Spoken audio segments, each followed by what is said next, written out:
the recognized symbol of excellence in collecting podcasts.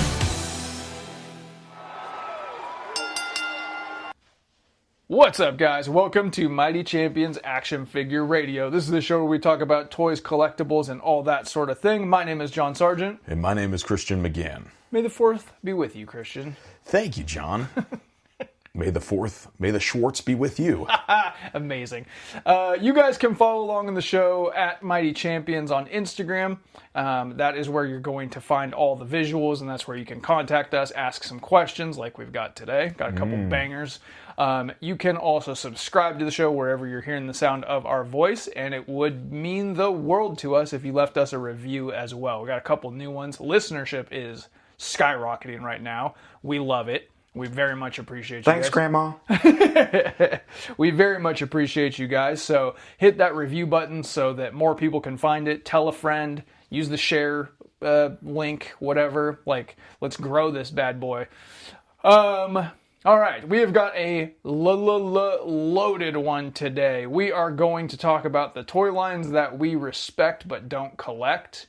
We're going to get into the news like we always do, and we're going to go over the top 10 Star Wars figures. Definitively. Can't be argued. No one's ever going to talk about it again.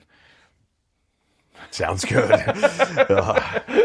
All right. That is what we've got on deck for you guys today. Christian, I feel like we've both been kind of burning the candle at two ends this week, and I haven't really chatted with you too much. You had some baseball and stuff this week. What have you been up to? Yeah, I mean, we actually didn't put out an episode last Monday. You were in Idaho, which you will talk in detail probably about. Yeah. I mean, worth touching on. Yeah. Actually, it's a cool experience, so it's definitely worth talking about. But yeah, man, I mean, I feel like my world has been... like, it just almost feels like I'm getting home, blinking, then getting back into the grind of it. So with baseball, it's been like just sort of top of my brain, and I wish I could balance everything the way I wish I could balance it. But it's like whatever's in front of you, that's kind of where you're giving your time, your energy, and your focus. So baseball's been that. It is been awesome. I think that I have fully stepped into the identity that I was working so hard for in the off season. Okay. For those wondering, I play men's league baseball, and I take it very serious in the sense that my performance of the game, not necessarily the win or the losing, but actually just how I perform at the game. So for me, I think it's been this sort of like acceptance of like, hey dude, you're here, you can be here, you're ready to play. And so I've been having some good games lately. So last Sunday hit a bomb that I told you about, and I pimped it pretty hard, which I still kind of feel guilty about. I'm not gonna lie. Man. I don't know, man. Like, you shouldn't. Baseball's supposed to be fun. It is supposed to be fun, but man, I pimped it so hard. Like I said, when I was rounding the bases, I was like asking myself, what do I do when I'm rounding third? Do I want to do like hit the gritty, or do I want to like what do I do? Cartwheel, dude, 100%. Moonwalk. And as I'm running around the base, third base, I'm like kind of getting ready. Like, do I want to hit something? And then I see that my bat is like almost at the pitcher's mound. So I was like, that's kind of disrespectful. I'm good. I was like, I'm good. And then when I crossed home plate, I did like a swish kind of like arm movement. You have a lot in common with Frank Drebin. I love it. Thank you. That's what thank you very much. That's one of the best compliments I've ever had. So yeah, that's been awesome, man. Been really close together. So typically in this league, I play in two leagues, but in this one in particular, it's like more consistent. It really is about winning and losing, or about winning. And so we play once a week, and this one we played on Sunday, and then we played Wednesday. And so Wednesday was interesting because it was raining that day, and typically like 909 out of 10 you're gonna get canceled just because of the rain. So I kind of was in that mindset where I'm like, all right, I'm done early with work,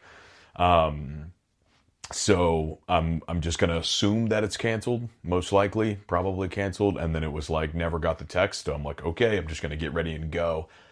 And when I got to the field, which was at that time like a 50-minute drive with traffic, and then there's like a handful of guys there, and they basically like, we only have 8 dudes tonight. And I'm like, all right, well, darn, okay. And then It does take 9 to play baseball. it does take right? 9, but I think everybody Minimum? was in the same mindset. Like, oh, I'm pretty sure it's going to be canceled. So, long story short, we played against a team called the Reds.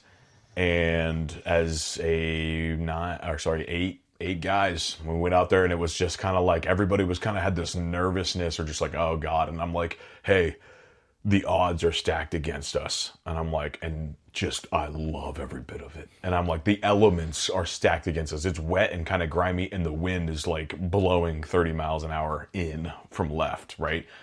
And then we faced a pitcher who played in the big leagues like in the early 2000s, I think, like late 90s, early 2000s. Wow. Yeah, he played for the White Sox and the Dodgers. So he's a funky... A lot going against you. A lot going against you. And they were kind of hyping him up to be this guy that was just like, hey, man, it's just like, they all kind of were like, oh, God, he's here. And I was just like, well, that's not really helping my confidence level. So anyway, long story short, I ended up getting 2 hits off of him. And they were like... It was like the definition of small ball. Like, because the wind was blowing so crazy, the ball was wet, everybody was kind of playing against the elements. And so, like, both hits I got, like, I cracked one through the right side gap and drove in the first run of the team. And then the other one was, like, a freaking infield hit that I, like, dug out of the ground, man. I'm 250 pounds, but I was running 8 miles an hour. Wow. I beat the throws, so that was sick. So... yeah, it was a good night. And then, so anyway, long story short, it was just like one of those things where, you know, the third baseman's trying to throw the ball because I played first, and it's just like going 40 feet above my head because the ball's wet and he's throwing it. So it very much was like a gritty game. So it's kind of weird having like a midweek game where you're like, there's so much adrenaline, there's so much like thought, there's so much like, I think about these games so much that it's like a problem, I feel like. So like going home and going to sleep is kind of hard to like turn my brain off in that. So it's cool. I feel like I really am like setting in stone. I think one of the really cool things about this league is that there's actually there's a website for it. And I have my own player bio. Oh, so, yeah? Did you write it? No. No, it's not a bio. It's my stats page. Oh, okay. It's my stats page. So, yeah, so you can see there. So Christian, I'm number 10. Okay. Yeah, so that we got there. I'm going to read off like baseballreference.com. It is like that, exactly. So I was going to read my stats right now, but then I'm like, what if that completely backfires on me? You know what I'm saying? Let's have them. So right now, batting average, 353. Okay? Hall of Fame. Hall of Fame level. My on-base percentage, my OBP is 476. Okay. Pretty good. Slugging is 647. Okay. And then on my OPS, which I have to figure out what that one is again, but it's on base plus slugging. Yeah. 1.123. So you're a 1 dot guy. 1 dot, baby. Nice. 1 dot. So that that is really encouraging. For some reason, I look at that probably more than I need to. But hey, man, I worked insanely hard to get to that point. But as far as toys go, I have not thought about toys or haven't bought any toys. I bought a new car. That's huge. The saga has come to a conclusion. 40 days and 40 nights as Moses traveled across Burnett Road. Amazing. Yeah, so that actually probably should have been the bulk of what I talked about just now. Yeah, dude, that's the big change. Yeah, you know, it feels amazing because I went... Your whole saga has played out on this podcast. It has played out. Like from the first time that your previous car, like took a crap to it's 5 months. The whole saga of you like getting stranded at gas stations and like worrying about your virginity and like walking up, and the whole saga has played out here. You know, and I stopped talking about it because I was like, it's just embarrassing at this point. I mean, I was like, I'm going to play the patience game, right? And part of the biggest reason why I felt like I just didn't want to commit to like, all right, man, I'm going to have a car payment, like all that stuff. And like, there was a nervousness about it. I think I had some hesitation because of just like wanting to commit to the way things are, but it kind of, everything sort of aligned for it to be like, okay, it's definitely the time. And so, yeah, I mean, it's even crazier, man. Like that whole experience of just going there. Obviously, like buying a car is just like almost like a boxing match, kind of. You're like It's going, the absolute worst. yeah, you're going 9 rounds. It's horrible. Yeah. Yeah, it's like, hey, why? It's like almost old fashioned. Like the whole time I was in there, It's antiquated. It doesn't need to be that way Yeah, anymore. yeah. We all have the internet. We all know what it's supposed to cost. You should just be able to walk in and go, tell me what it's going to cost out the door. Let's get this done. yeah, I don't even know. I'm like this. That's like one thing where I'm like, this could be fully automated. You know what I'm saying? Like, Yeah. It's like, hey, this person's trying to help you buy a car, but they're going to try to make it as complicated as humanly possible. Yeah. Still interested? And There's also not really such a thing as like very, very crappy cars anymore. You don't need that person to navigate you towards quality or whatever with used cars. If you're getting a brand new car with different packages and lining and interiors and da-da-da-da, sure. Still could be automated. But there's not really such a thing as like lemons. There's not really like a totally POS car that you're like... like a LeBaron that belonged to John Voight. or whoever bought your car. Or whoever bought my car. Holy crap. Yeah, man. So, I mean, it's again, you're going 9 rounds with somebody and you're both trying to accomplish the same thing, but they're like, let's just try to box it out for the rest of the day. Yeah, because they're trying to juice you. They're trying to juice you, and honestly, man, but like, hey, at the end of the day, man, I was giving life coaching advice to the salesman, and it was legitimately making him cry in front of me. So I sat there with like a 50-something-year-old dude while he cried in front of me about 6 times. That is one of the most amazing... I've seen you just reach out and touch people. Yeah. And I've seen them just get that look in their eyes. The fact that you did it to the guy trying to sell you a car is maybe going to go on your tombstone. I'm going to talk about that at your funeral. When?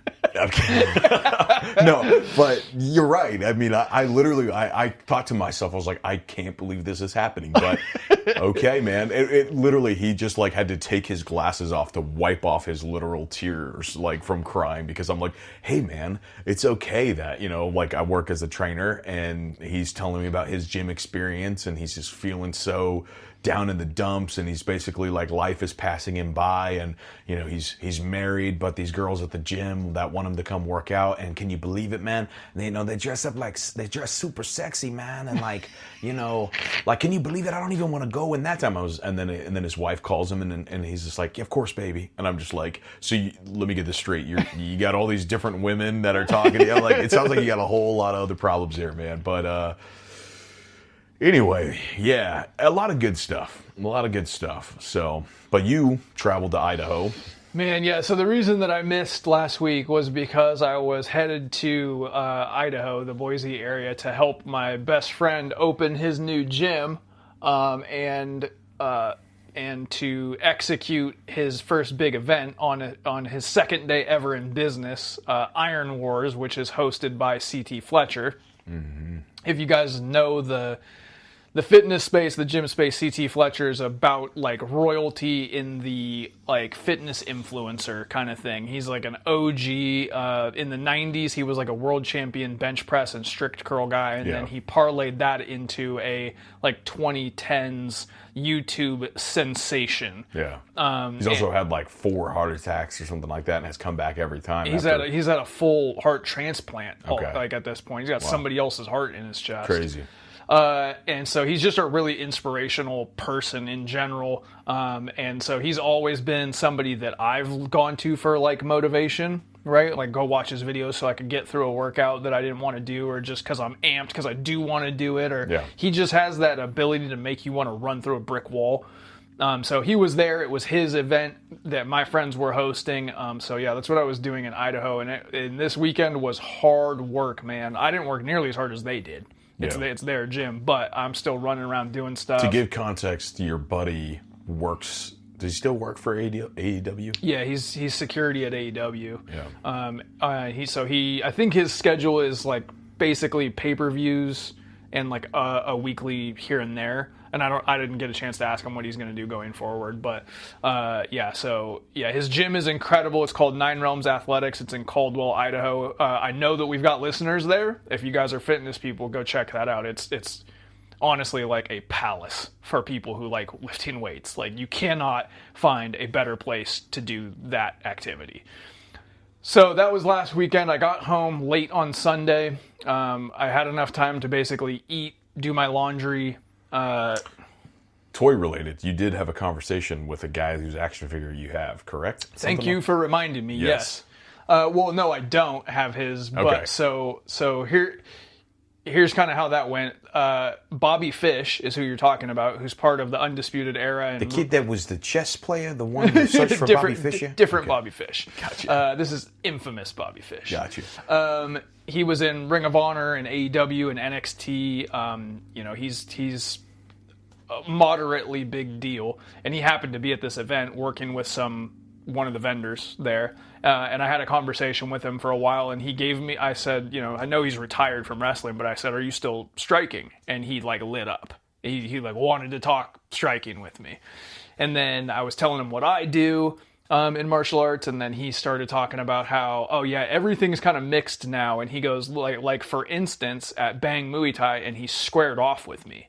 And then so I squared off with him. And then we started kind of miming some stuff and some striking tips that he was telling me. And he goes, oh, look, you like fake this cross and then you smack the leg. And he smacked me in the leg. And I went to kind of like sprawl. He turned and he spanked you instead. And like I went and like, and he was like, look, yeah, so you tried to sprawl. Like, and we're lightly, very, very lightly like going through the motions of some stuff. And in my head, I'm like, I use you in the video game. Like, I'm currently buying your group of action figures to use as my gatekeepers in my shelf. I didn't intend to include him, not because I don't like him, but because he only has one really old janky figure. Okay. And because he's retired, it's not likely to get updated. Yeah. But that was like just like a surreal thing that happened for sure. Talking to one of your action figures, pretty crazy. That's good. You're like, I do it every night, but it's great to have it talk back. So I got home late Sunday, had enough time to like cook, do my laundry, go to bed, then get up and go to work all week. I'm not going to bore the listeners with the circumstances, but basically I was putting in very long, hard hours all week. And then as we record, today is Saturday. And basically I got home, tended to the dog, ate, and then you got here. So I haven't bought any toys.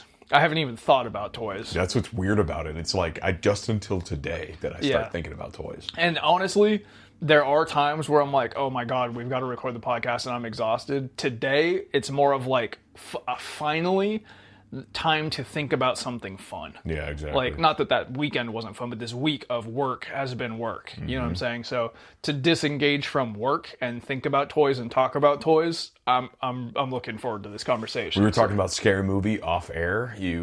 I did have time this week. Every night, basically, when I got home, I didn't have the brain power to like do anything other than like watch a movie that I've seen before. Do you watch it in here or you watch it out there?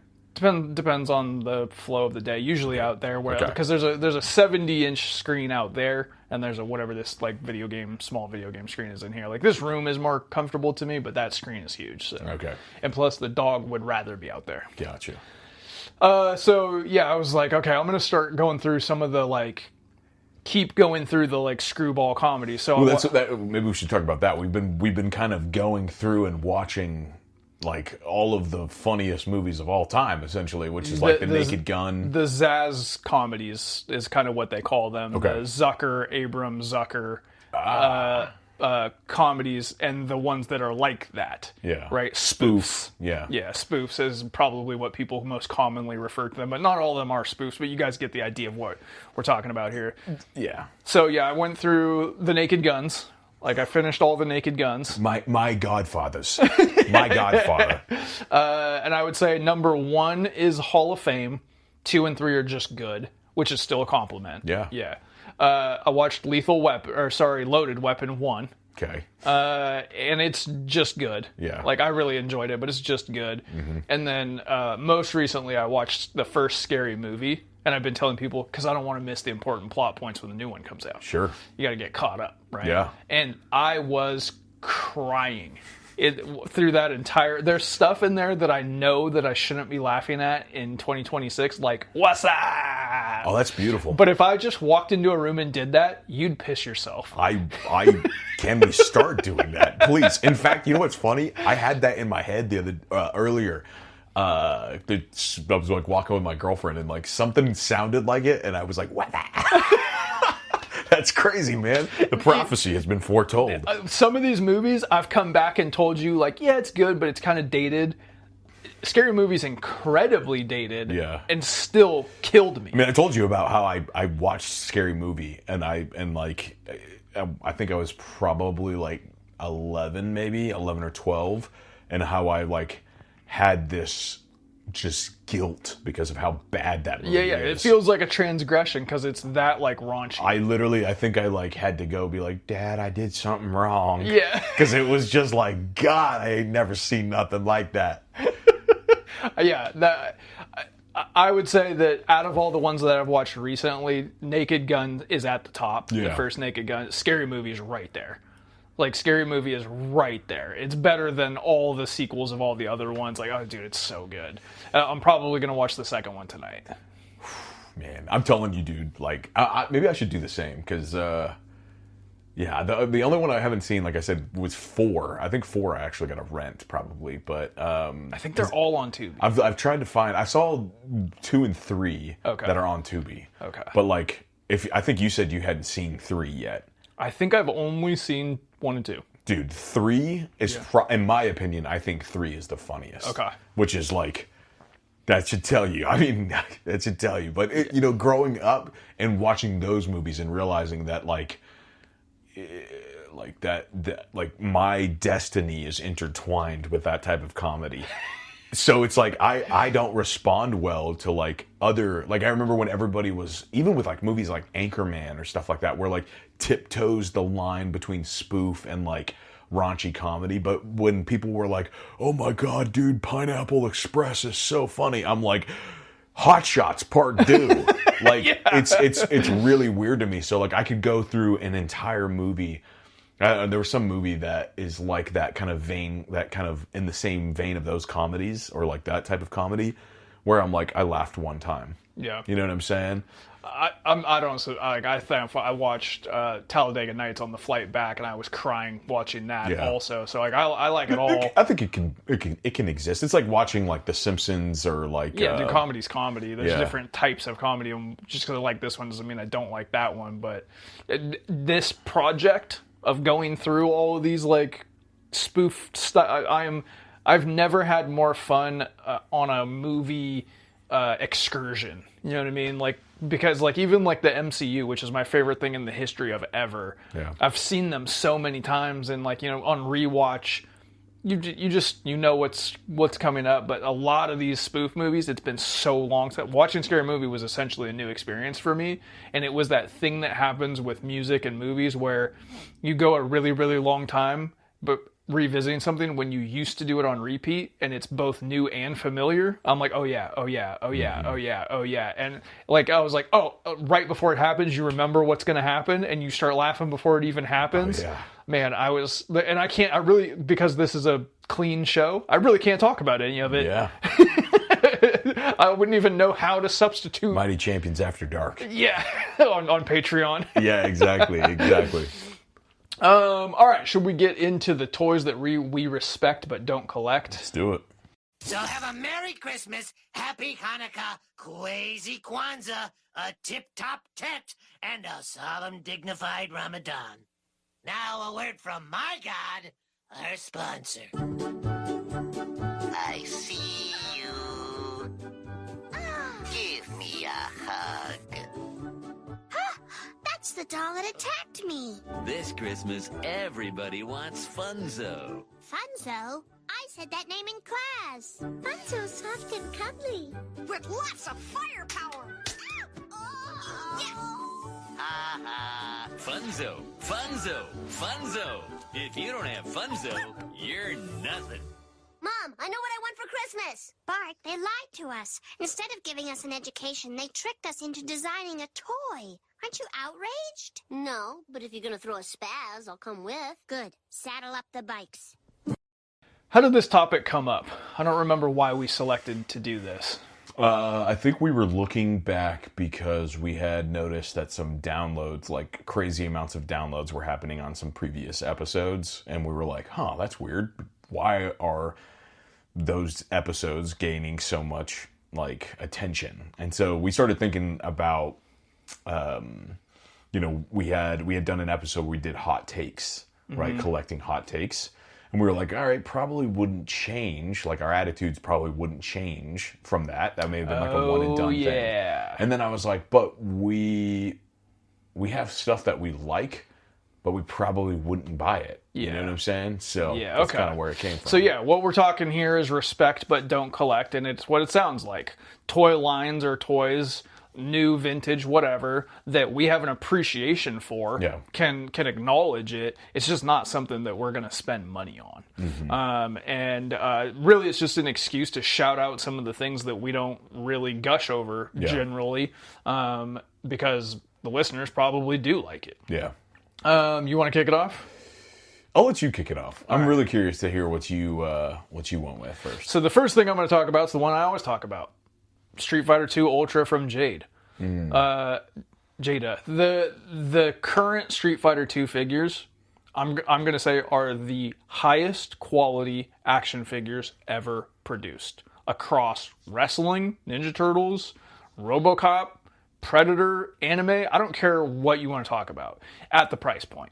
Obviously, a Hot Toys or whatever, like anything that, costs a mortgage, I'm not talking about that. But something you can walk into Target or Walmart or, and just grab it off the shelf. Nothing has been better looking, more quality, more accurate, more just like curb appeal. Like, they just look effing cool. Like, super, super cool. All of them, every character that I've seen, it stops me in my tracks at Target.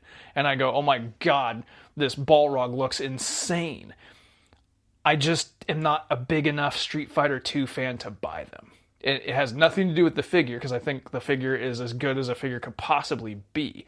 I just only like Street Fighter 2. You know what I mean? But even with that little, like, kind of not super fanhood, it still tempts me every time. I can't even tell you how many times I've just held the box in my hand and been like, am I about to start a collection today? Yeah. Am I about to do this? This Guile is irresistible to me. And then I'm like, I don't have anywhere to put it. They're about $30, I think, or so, which is not crazy expensive comparatively to everything else, but it is $30. So I just haven't started it, and I don't think that I will, but I do want to see everybody else's collection. I want to see their photo photography. I want to see their Marvel vs. Capcom pictures. I want to see their display. I want to see what, their motion capture, or whatever you call it, stop motion. Yeah. I just think they're the coolest toys, like, ever. Like, I think it's, like, inarguable. Yeah.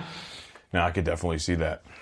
Yeah, I mean, I kind of had a hard time thinking about this, because I think my toy approach, as we've found through this podcast, is just ultra specific, and it's so tied into childhood that almost anything that isn't tied into childhood is something off the table. Yeah. So I really tried to think specifically about, like, what is something that tempts me that I've, like, actually purchased in the past but realized I just couldn't do it. Yeah. And the first one being just G.I. Joe Classified. Yeah. I think we've talked about that before, where it's like they're the coolest figures that are, like, coming out, that I think add themselves to, like, the play factor. Right? Like, the Street Fighter toys are cool because they look amazing, and they're like really, really detailed. But, like, the G.I. Joes, they come with guns. And I was watching a Carbon Scoring video earlier today. Yeah. Oh, yeah. Well, not watching. It was on background while I was working. And he was comparing 80s toys to modern toys. And when he got to G.I. Joe and started going with the classifieds, I went, I should go play with my classifieds. Yeah. Yeah. I mean, it's like, if they were around, if the 6-inch were around, which they may have been, like, I just wasn't on my radar. When you were a kid? Yeah. I think maybe G.I. Joe...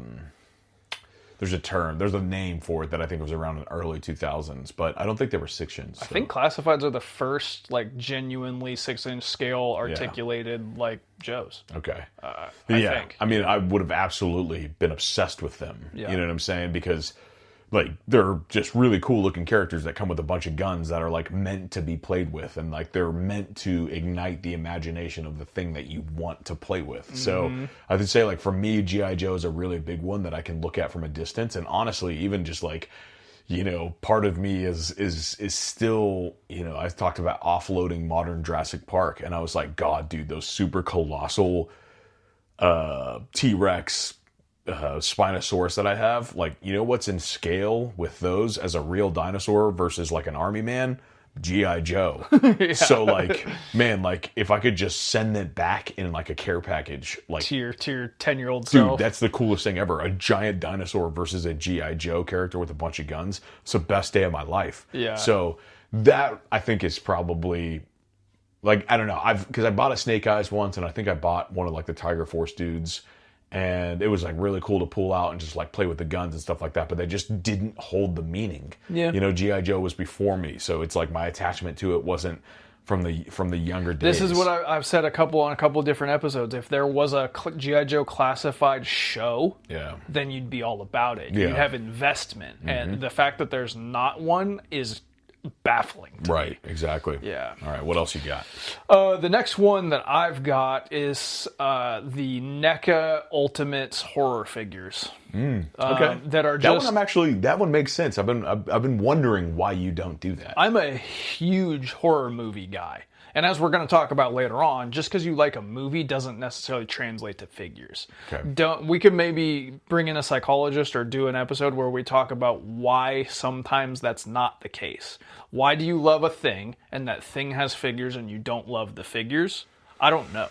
I don't know where that disconnect is, but not everything means action figures to me. Yeah. And horror movies is one of those Horror things. makes sense though, because it's not superhero. Like, it's not like, Yeah, I don't know. Something gets lost in the translation to me. I've never watched Nightmare on Elm Street and thought to myself, I want to shrink Freddy down to 7 inches you were and more play with it. so like, I'm running from him night and day. I'm hiding every time. My feet from the bed, from the floor to the bed. It's like you're jumping. I think that a lot of people agree with me because of how many horror figures are just sitting on the shelves. Truly. But if you go look at them, they're incredibly well made, as NECA almost exclusively is. They're so realistic and so detailed, and so much thought has been put into them.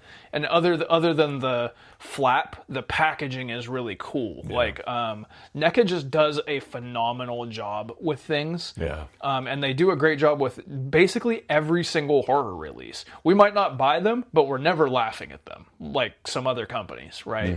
And they just do a phenomenal job with every single thing that they decide to do, and it kind of seems like every horror movie, there's only one company that they're going to think about giving that license to, which there's no one else doing it, right? So I think they're really, really cool, and I always stop and look at the new ones. I don't really look at the ones that have been there for 8 years, but they do a great job, and I do collect the old NECA Predator figures in the better box. I like NECA, and I don't really look at Predator as horror. It's like sci-fi action. Yeah. It is a little bit of a horror, but it's just a different thing. I don't know. It does translate to action figures. Yeah, it does. Makes more sense. Yeah. Yeah, so my next one is extremely similar to the first one, which is the Valaverse, yeah. It's the Action Force. Yeah. Dude, those are amazing. Like, I've been really, really tempted by them, just seeing them in passing, and I actually, some ways, kind of like them a little bit more than G.I. Joe, because I've heard that from people. yeah, they're just not a character. They're just like recon sniper. Yeah. He just looks. There is crossover because Valaverse is the UK G.I. Joe. Right. And that, there is a Sergeant Slaughter in that line. Oh, okay. And basically it's like other countries that won't stand for selling violence to kids. Okay. That's how they kind of translate G.I. Joe. Got it's the it. HEB G.I. Joe. Got it. Well, they look awesome though, Yeah. right? Like, I think that's pretty similar as far as like how the packaging and like what they kind of the aesthetic. but it's a little bit less cartoonish. It's Yeah. more just like It is. modernized, almost like Call of Duty, right? Yeah, It's they like, take like- the opportunity to go, okay, it's the same, but let's make it not quite the same. yeah, it's like less kiddish. The guns are cool. You can buy like, you know, like weapons packs, which I think is awesome. Like, Yeah. you know, we talked about doing like some, I think it was, I talked about the Punisher in the Build-A-Play set. It was going to be Punisher's like hideout. I meant to throw in there the fact that you can order like weapons from that place, the website, I guess. Yeah. But they're like weapons packs that come with like a sawed-off shotgun and like that type of stuff that you could throw on the back of the table. So I love that. Like that one is really hard. I think if I even spent more time on it, I would almost like try to convince myself to do it. But it's the same thing. I'm just like almost communicating to the younger self, saying like, dude, you know, you would love to play with those. Right. So for me, it's like I would almost rather play with them than I would display them. Yeah. Like that's the actual truth. So Yeah. that one's mine. Okay, my next one is vintage. And so, as you know, huge cinephile, watch movies constantly, rank and rate them on Letterboxd. I keep my top 300 list. One movie that is in my top 20 is Aliens. The second Alien movie, directed by James Cameron, truly a masterpiece of action, sci-fi, horror, like just Yeah. one of the greatest movies ever put on frickin' film. Yeah. What I just don't need though is the Kenner Aliens figures. That one blows my mind with you. I don't get it. Here's the problem, because those toys are great. They're Kenner, and they are made by Kenner, and they are Kenner. They're so Kenner. Wacky stuff, extra additives, made up characters, Yeah. the whole thing. Right? We did the whole episode on toys based on rated R movies. If you guys want the deep dive They had on an it. animated show that I think like never aired. Yeah. aired, and then the toys are for the animated show. Here's the thing though. The first Alien is really good. The second Aliens is a masterpiece. Every single other thing that has come out with an alien in it sucks. The franchise I just don't really care for. Yeah. And I don't really want that represented. You know what I mean? As much as I love that one movie. Yeah. So and I grew up with them, and I had a next door neighbor who that was his main thing, and I played with them a lot, and it should be in my wheelhouse. I just don't care about aliens. And like I've talked about a bunch of times, I don't even want my predators interacting with aliens. I don't care about that storyline. I love that movie. I don't care about aliens, Yeah. if that makes any sense. I don't know. I think that's sick that they fight. I mean, I get why everybody else likes it. I don't know why I don't like it. I just like my stuff separate. Yeah, that's fair. I mean, I've talked about this before, and I think it goes with, you know, it's. I still don't know if it's a thing yet. I don't know. This could happen at some point. I think I've talked about it a little bit, but vintage turtles. Yeah. Like that one is one where it's like it's an easy pass because they're so expensive. Right. But like, and even something that was a little bit before me, but like seeing the packaging, like You didn't get hit by the 2003 cartoon? no, I used to watch the movie all the time. Yeah. Like the TMNT 2 was like my favorite movie at the time. Secret of the Ooze rules. Yeah, exactly. But the 2003 cartoon wasn't right in your wheelhouse? I just didn't have cable. So It wasn't on like whatever channel Arthur's on? Nope. PBS? You kidding me? How'd you watch Jackie Chan Adventures? It was on the Kids WB, which was like channel 54 for us. I guess That's how I got to watch Batman Beyond. That's how I got to watch the new Batman Adventures, Jackie Chan, Okay. like all those things. So, yeah, you know, I thought about this memory of a kid in this class. It was like I called it was like a storage for dumb kids, just to like place them for a little bit. Why I was in that class is a whole different other story. But Yeah. we were all like roasting some kid who was just like, he was just a bad kid that like he was just gonna do stupid stuff just for the sake, because he needed the attention, even if it was bad. He was gonna set himself up because he just to had- get attention, just to get attention. And everybody's roasting him, saying stuff or whatever, like saying stuff about his shirt or whatever. And then this one kid that was like lived out in the country just goes, "Jeremy watches PBS." and everybody was laughing so hard, and I kind of just had like a trench coat on, like flipped up the collar, like, yeah, what a loser. Idiot. Yeah, exactly. Knowing full well. But yeah, I think vintage turtles for me is something that is like the Michael Jordan, like the other stuff, like the ones that are like robots, that they're like goofiness. metallic. Yeah. I don't know, man. Like there's something so like Fun about it, like cartoonish, that like actually draws me in. So I would say like the biggest hesitancy would be like price points, and I'm not going to collect the modern ones, but Yeah. it's just like I don't know. There's something about it that just like comforts, and it like does sort of radiate with that like childhood nostalgia that I'm driven Preaching to by. the choir, brother. No, I mean, yeah, exactly. 'Cause it hit me square in the face. Yeah, it's like even when we've talked about turtles like a handful of times, and like going back and doing deep dives. I think we did the Ninja Turtle quiz or whatever, but going through and looking at them, it was just like, yeah, I wouldn't hate that if it was in my toy room, you know? Yeah. And like Samantha, every time we go to a toy store, she sees like one of the giant turtles, and she's like, oh my God. And I'm like, you know, Pump the brakes. Have you seen the price tag? The price tag is yeah. So that's another one for me, man. All right. Another thing that hit me square in the face as far as the timeline goes is The Simpsons. I'm a massive Simpsons fan. I've talked to you about it ad nauseum. You're probably sick of hearing about it, but you're going to keep talking to me about Seinfeld and Sopranos, so here it is. Beautiful. Seasons 2 or 3 through 9 of The Simpsons is the greatest comedy television ever made. And I not a day goes by in my life that I don't quote that show. Not a day of my life goes by that I don't see something take place and go, oh, that's just like when The Simpsons. Like, if people have that. Friends, Seinfeld, whatever, it's Simpsons for me. Yeah. So the toy line that I respect but don't collect is any of The Simpsons. Because I look at who made them before? Jax? No, Jax makes them now. Yeah. Playmates. Who made the one that's like 10 million figures deep that you see at every vintage toy store? I don't know. I think it's Playmates. Okay. But you like the glass case at Collector's Crossroads. Like Gotcha, there's yeah. every character and every version of every character got produced. It's a full line. I look at it the same way that I look at Star Wars and some other ones where I'm like, there's simply too many things here. I cannot. But I mean, like, but you could just do the family plus. I couldn't. Yeah, I don't know. I could, because I would just keep going and keep going and keep going and keep going. It could take up an entire room.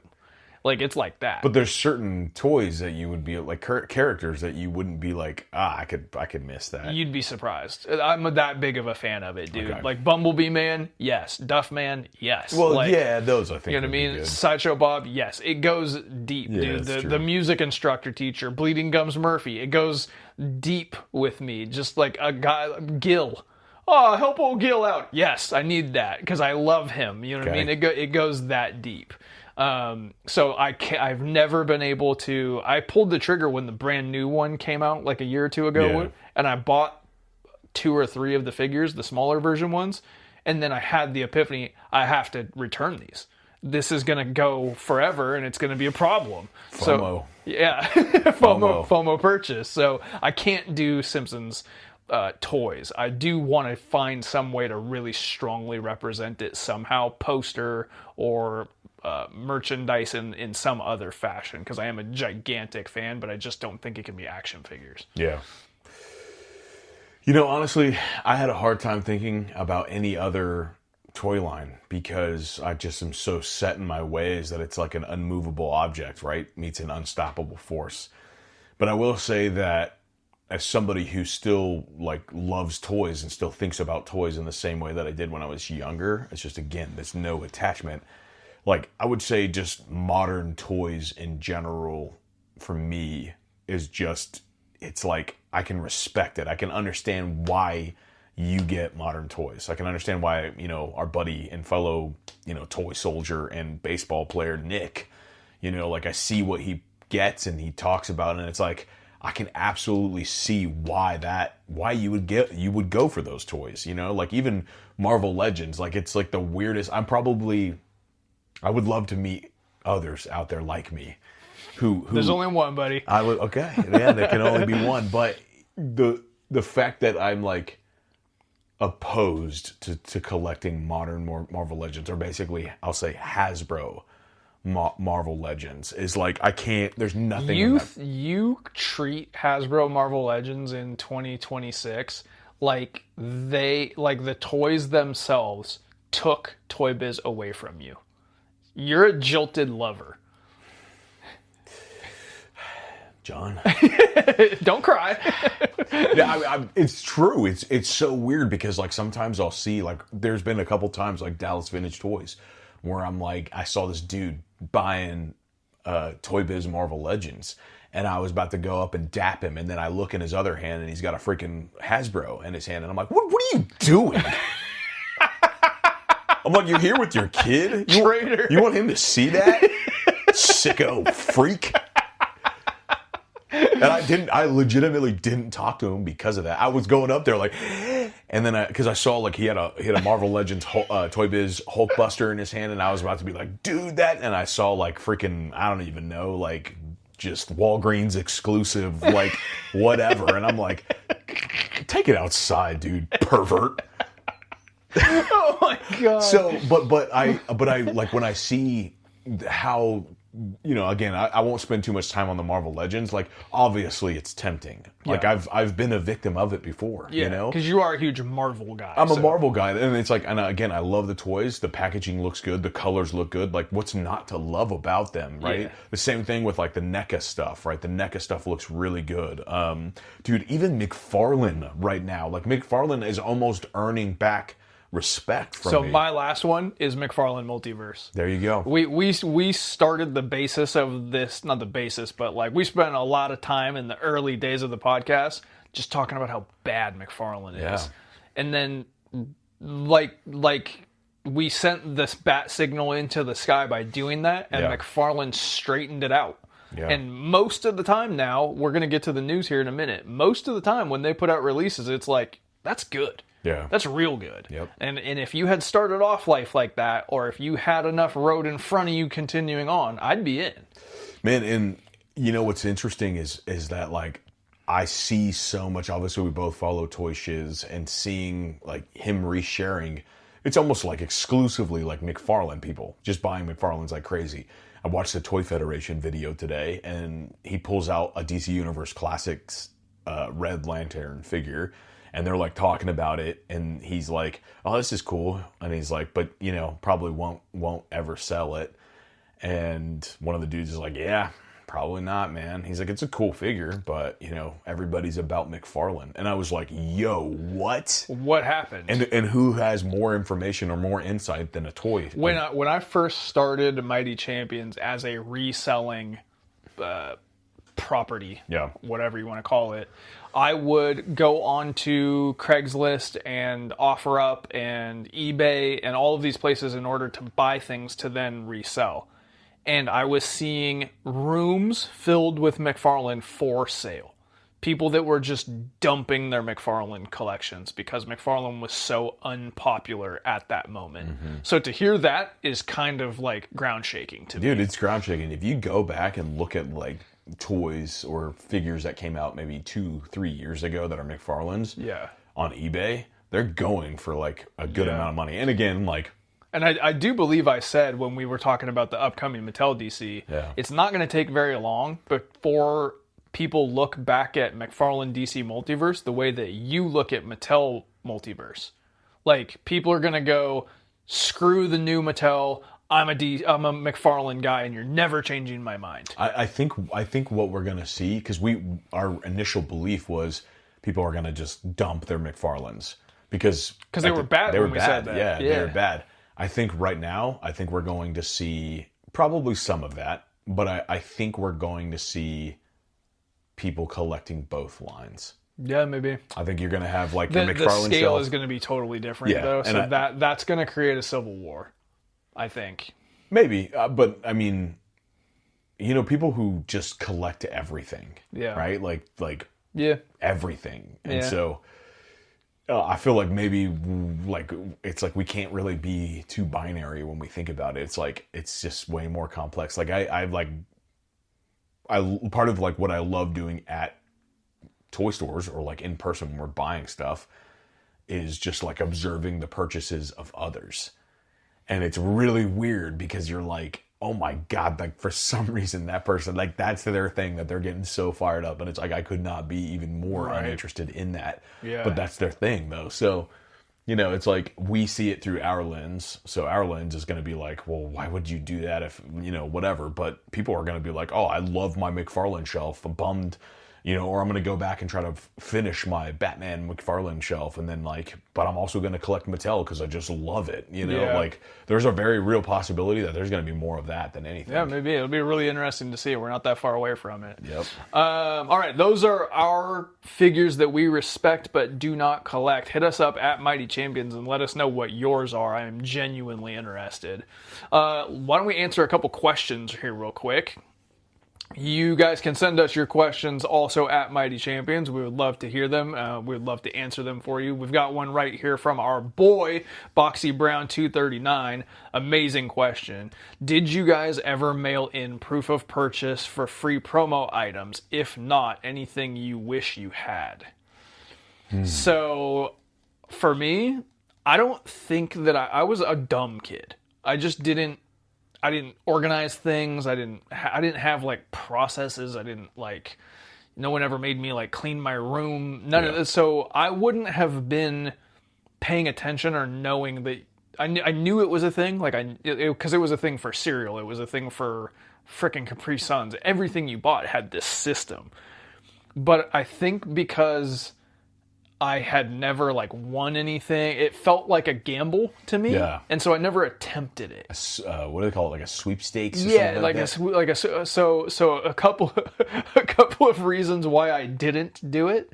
One, the very first WWF In Your House pay-per-view, right? So I have to kind of explain the wrestling pay-per-view history in order to tell you this hilarious story. In the beginning, there was what they called God created. there was what they called the Big Five. There was for a whole year there was only 5 pay-per-views. Okay. Then they decided they wanted to run them every single month. So the other in between the Big Fives were called In Your House, and they just numbered them 1, 2, 3, 4, 5. Then they started giving them subtitles: Best Friends, Better Enemies, Dog Bites Back, whatever. But they were called In Your House. And the very first one, the catch was they were going to give away a house in, I think, Orlando.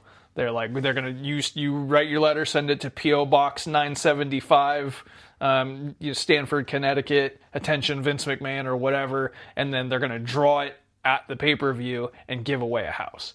With the idea being, you have to watch the pay-per-view to find out if you won.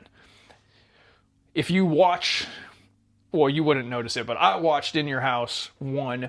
They took all those letters, thousands of them, maybe they were real, maybe they weren't, but they had this gigantic, like, clear bathtub-sized things filled with letters.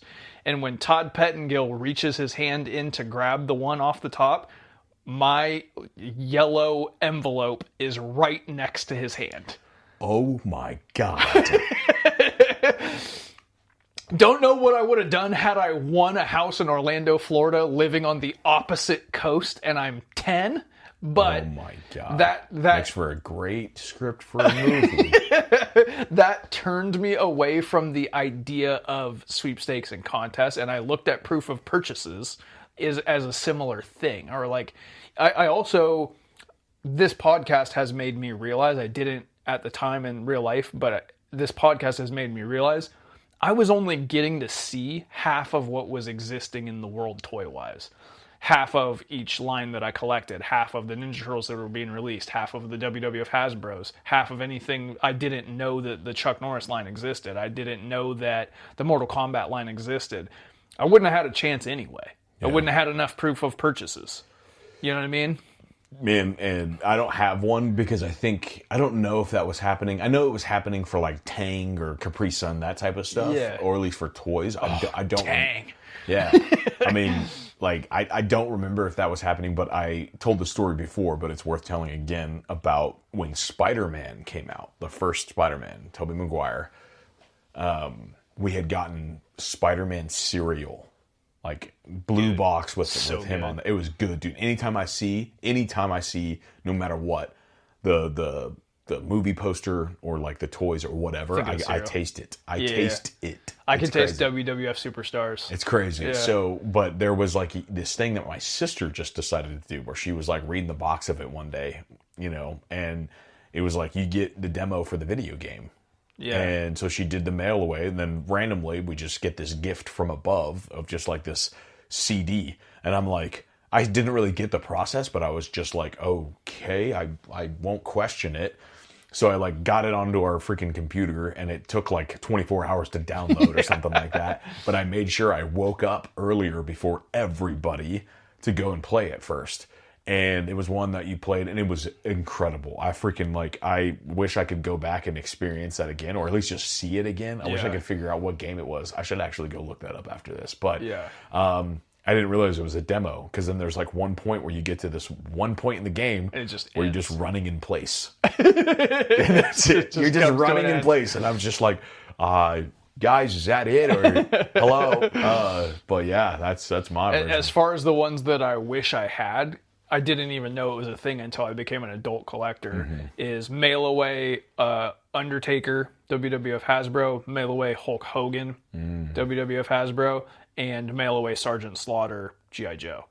Like, there's some that I've learned in retrospect that was the only way that you could have gotten them. And had I been a kid that did that, I would have. Well, you think about the like Wonder Bread He-Man or whatever, the one that's like, it's like people say like, oh, I had it when I was younger, but there's like it's like a Mandela effect. Yeah, like, no, you didn't. And it's like, no, you didn't. There's like, but who knows? I mean, I don't know. I love that. I think there's something, like, it's weird to me how like a kid, again, like you were saying, like how is a kid aware of that back then? You're not really aware of like the parent has to be the one really guiding that. Yeah, and my exactly. parents weren't guiding it in any way, shape, or form. Yeah. I was busy watching RoboCop. So the other question that we got from 9RA Sean on Instagram, I have a whole box of 50 wrestling figures. What should I do with them?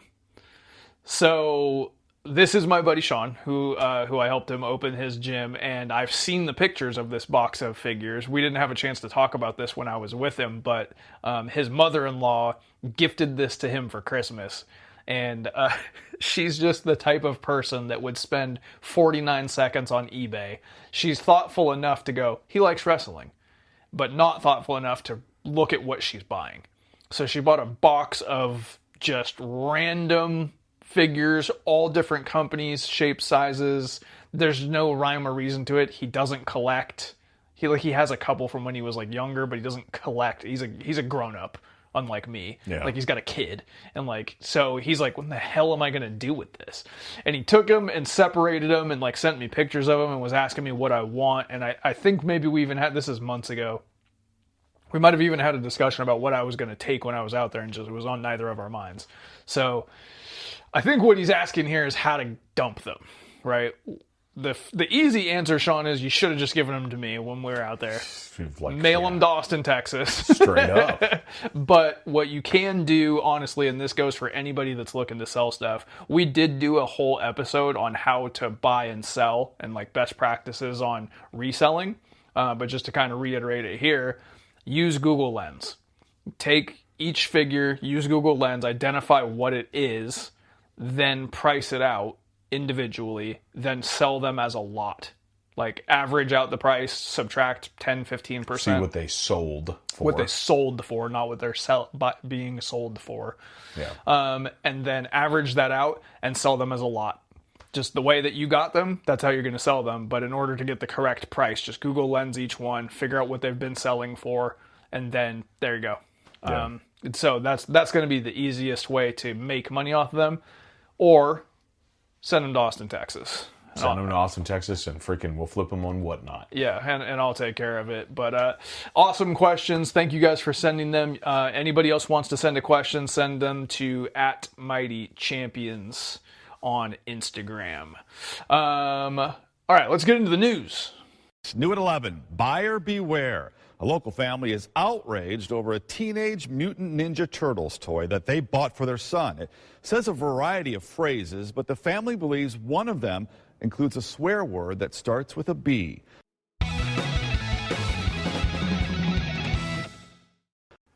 As you might expect, with this episode dropping on May the 4th, the news is Star Wars heavy, so that's where we're going to start.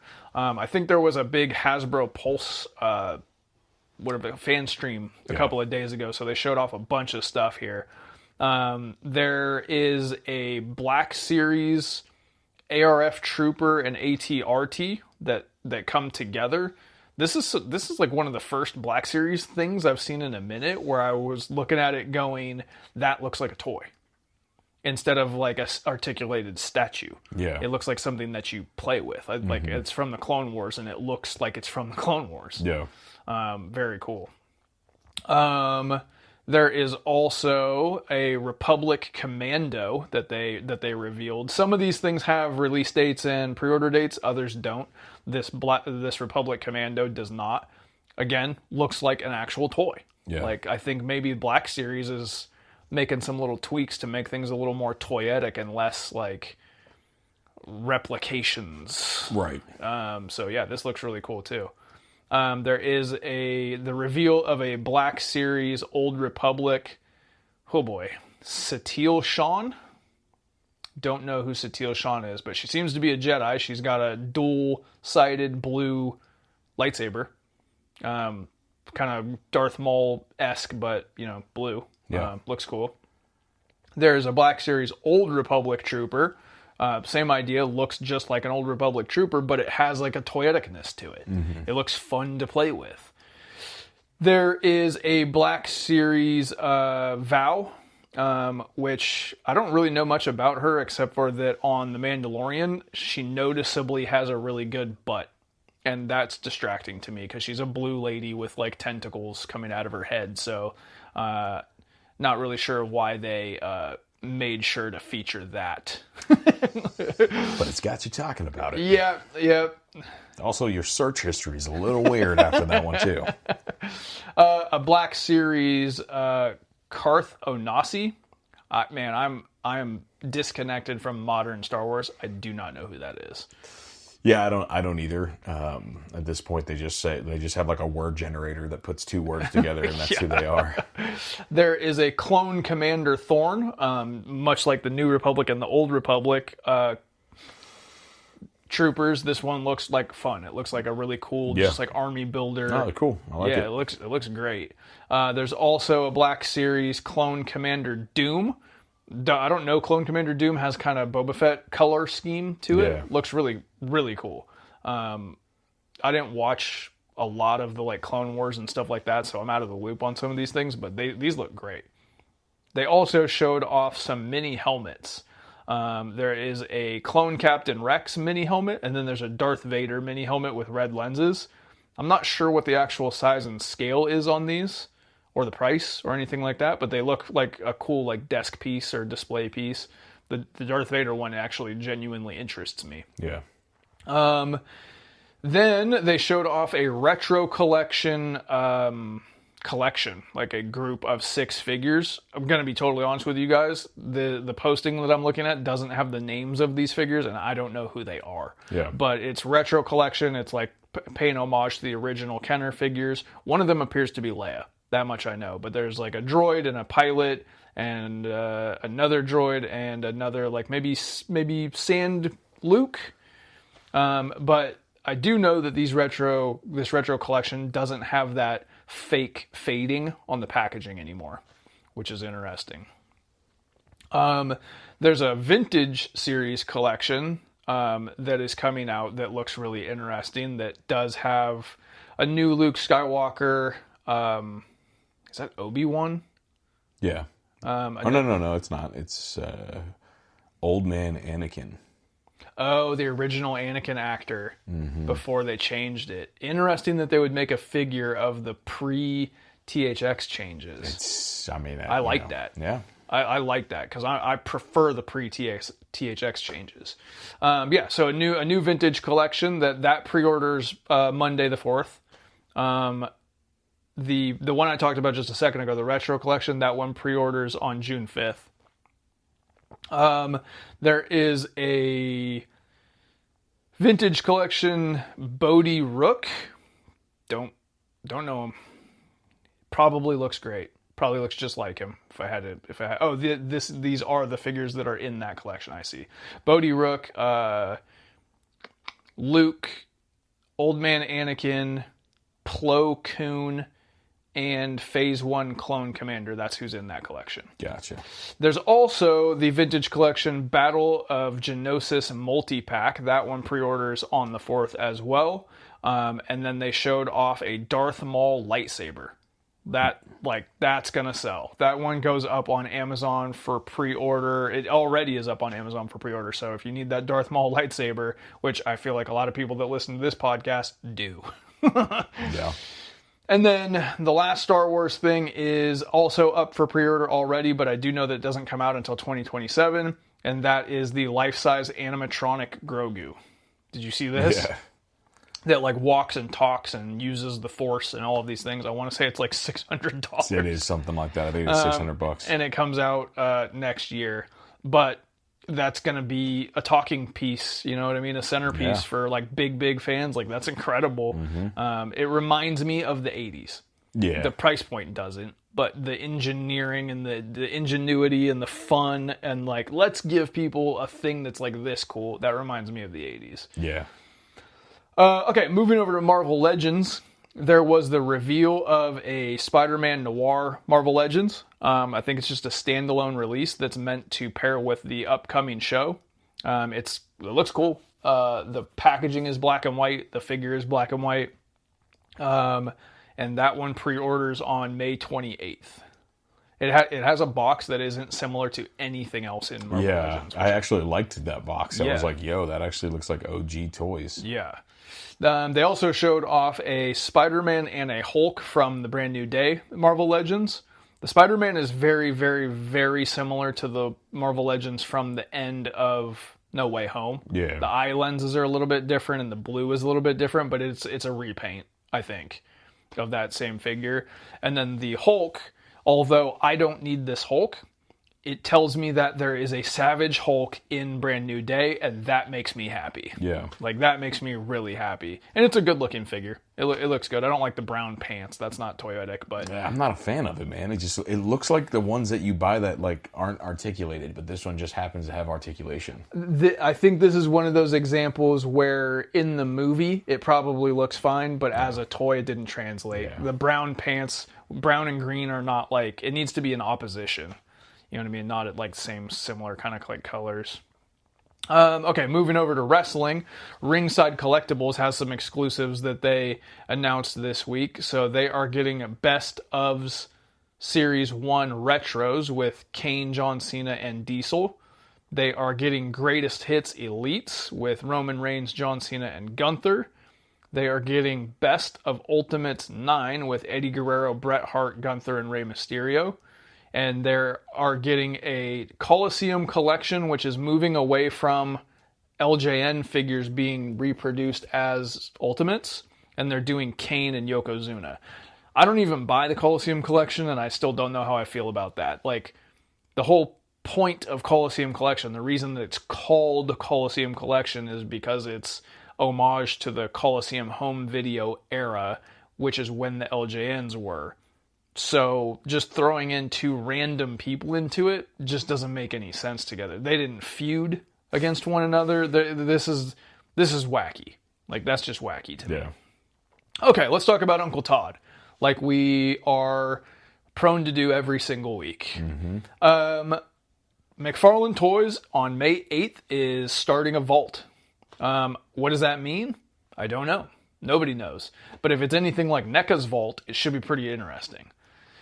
Like we talked about, the DC Multiverse figures started off pretty rough. Yeah. Or a lot of those, again, like they're like really sought after. Yeah, they're valuable. They're sought after.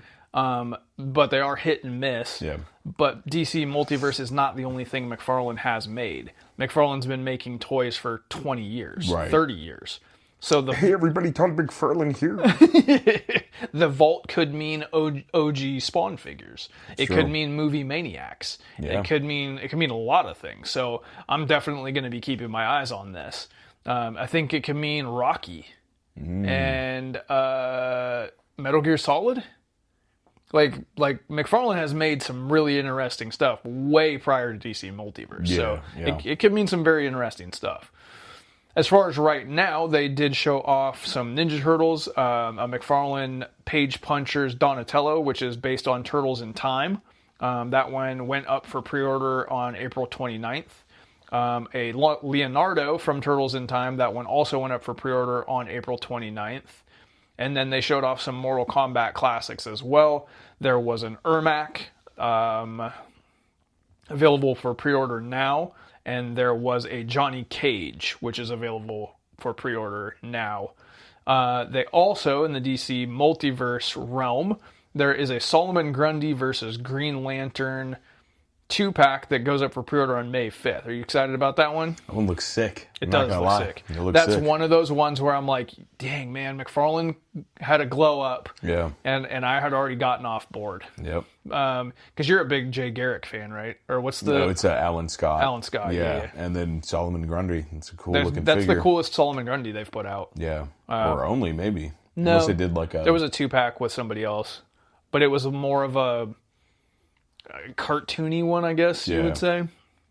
And then the Batmobile season never ends. They put out... I have never heard this version of the Batmobile referenced as the Bat Missile, but it's the Batmobile from Batman Returns when all the fins and wings and fenders come off of it, and it's more phallic. Yeah, it's like a and they call it the Bat Missile. That one launches for pre-order May 5th. So... I don't know if it's ever going to come out. Do any of these Batmobiles actually get released? They're constantly going up for pre-order. I've never seen them be released. Never seen them in the wild, that's for sure. sure. I've never seen them in the wild. Never seen them at Ross. Always up for pre-order. Never seen somebody posting that they got it. So, I don't know, maybe it's a tax write-off or something. Something. Moving over to NECA, this is big news. Potentially big news. NECA has announced that they are going to be releasing what they're calling Ultramits. You see this? I did see it. They put up a post that says Ultramate, and it has the phonetic spelling of it, that it's pronounced Ultramit, and then it's a noun, Beyond Ultimate Action Figures. The post says, in 2014, NECA set a new standard for collecting action figures with the Ultimate format. Now we're going beyond Ultimate with Ultramit. What do you think that means? I don't think it's a good name. It's a terrible name. Yeah. But will you get used to it like you get used to anything? Yeah, I don't know. I think that, because like, they probably would have done Ultimate if Super 7 wasn't already doing that. So I think you're going to see a version like that where they're going to put out like higher quality things at a higher price point. But what does higher quality mean? We talked about earlier, I think NECA is already among the highest quality. Yeah. The paint app, the face sculpt, the details. Well, like I always say, the 3 or 4 Super or CC Comics figures that I think are some of the best figures of all time. Yeah. Like the Batman, Superman, Green Lantern. Like, I think they're going to look something like that. I think where there's room for NECA to change is something in 6-inch scale, because all their stuff's like 7.5-inch scale. I think they could get more like pinless double joints and like smoother articulation, because their stuff's kind of crispy. Maybe big, like a bigger box without the like window thing. They might change up the box a little bit. They might throw in some more accessories, because that's the way that the industry is trending. Yeah. You got to have extra hands and heads and stuff. Whatever it means, I'm really excited about it. NECA pretty much delivers. Pretty much delivers. When does it say it was coming? It doesn't give a specific. Oh, okay. Yeah, it doesn't give a specific. They also showed off, I don't know if this means anything to you, but I think it's awesome, the DuckTales figures. Oh, yeah. Those are cool. They showed off from the 80s cartoon classics, Scrooge McDuck, Launchpad McQuack, Gizmo Duck, and Huey, Dewey, and Louie. And that is going to ship in Q4 of this year. They look pulled out of the cartoon. It looks awesome. Yeah. Like, it looks awesome, man. Any of those, like, I forget the name of the after-school block with Darkwing Duck and DuckTales and Rescue Rangers. Like, anything in that neighborhood, I'm not going to collect it, but I do have a soft spot for it. Sure. I just like, enjoy that. And then finishing up with the expensive big boys, Mezco showed off their Batman the Animated Series Scarecrow. Does look good. Oh my god, dude! All these Mezco figures are so sick. I mean, again, that's what I'm saying. My Respect but can't collect. Yeah, Yep. it's like that. That's a perfect example. The Scarecrow is already up for pre-order. And then Mondo showed off again. I don't know if you have any interaction with this. Rocco's Modern Life. No? So they showed off a Rocco's Modern Life set. To be honest with you, other than Rocco, I don't remember the names of any of these characters, but there's the cow and the turtle and his dog. I used to watch Rocco constantly when I was a kid, but I haven't seen it since I was a kid. So. And then lastly, Mondo teased a Goofy movie figure that just is a top down the alphabet soup that says "Hi, Dad."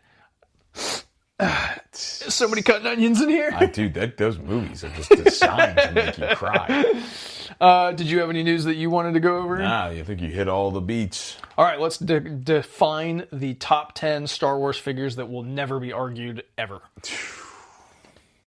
Now, the universe has changed forever. The Star Wars Power of the Force collection. When Darth Vader and his stormtroopers attack, join Princess Leia, Luke Skywalker, and Han Solo. Escape in the mighty Millennium Falcon.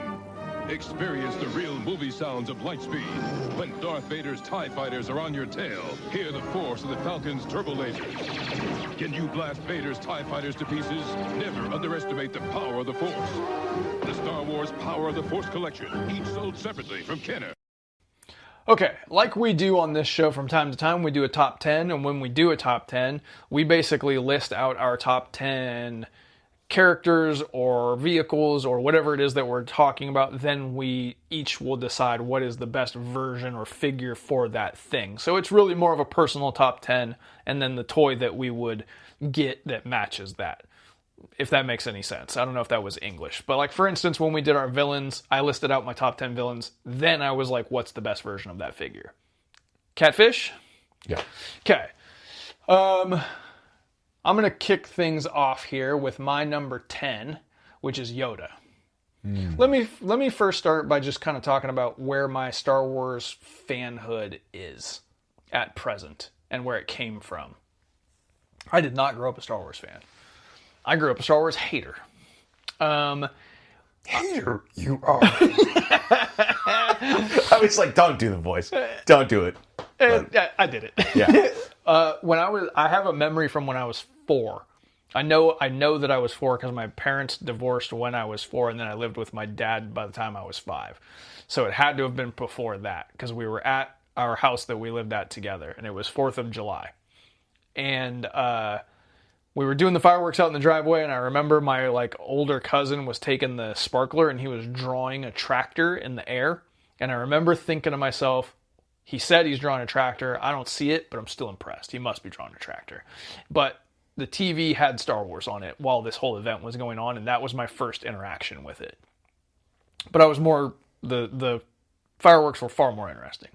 My next interaction with it was a rainy school day when they wheeled the TV in one time, and it was Star Wars, but I was playing with my friends. Then there would be the toys, like the Kenner toys, at other kids' houses, but it was always kids I didn't like. So I just made this determination. I don't like Star Wars. I don't like those kids, and I don't like people who like Star Wars. Then when I was 23, I had been a Star Wars hater that whole time. The trailer for Episode 3 came on TV, and I had the flu. I was down. And that trailer came on, and I immediately went, I've been wrong. Nothing that looks that cool can be bad. Get me all the movies now. And I went through 4, 5, 6, 1, 2, then 3 came out in the theater, and from that point on, I was hooked. Hooked. Video games, movies, books, comics, the whole thing, but not toys. Star Wars is one of those things to me that just doesn't equal toys. And I can't explain it. It's action, That's weird. It's heroes, it's monsters, it's vehicles, but it just in my life hasn't really equaled toys as much as I love it. So when I did this list, I was like, who are my characters and creatures and things? Then which toys would I have thought were the coolest when I was a kid if I had liked it when I was a kid? Make sense? Mm-hmm. So my first one is Yoda. Everybody loves Yoda. Gotta love Yoda. and the current SH Figuarts. Actually, Yoda. everybody loves Yoda and everybody loves Raymond. Raymond Romano actually kind of sounds like Yoda. I think we just cracked a conspiracy. That's crazy. But yeah, the SH Figuarts Yoda is like just so detailed, so cool. Not crazy expensive. I think it's like $60. It's not like outrageously expensive. It's not, but it's Yoda. So I'm like, if it was anything more than that, I'd be like, he's just like a little green elf. You know? But yeah, that's my number 10. Okay, so my, I kind of did this, I don't know if I did this out of order. Let's see here. I'm good to go with this. So actually, I'm starting off hot. Going number 10. I'm going to tell you already. Let me give you some. Let me give some. I do like Star Wars. I hate the modern Star Wars. I think that it's like, I think it ripped love. And I'm not the only one. There's more people that hate it more than I do, right? Like, Yeah, I don't think it's a hot take at all to Yeah. say that modern Star Wars absolutely sucks. yeah, I feel like it's just like a thing that just is killing people's love for something. I right? am so excited for the Mandalorian and Grogu.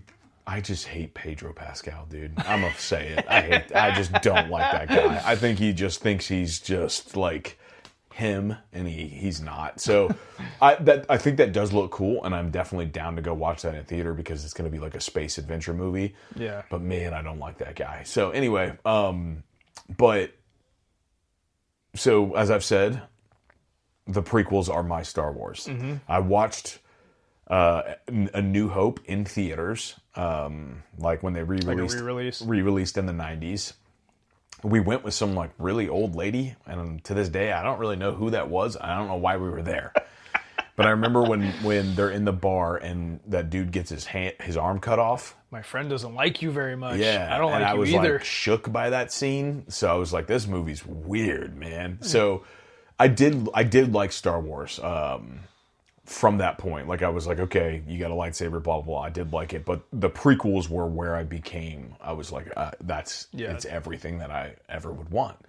So the prequels are my Star Wars. I currently am collecting basically right now. I've just got the Episode 1 toys, and then just like probably we'll get Episode 1, 2, and 3.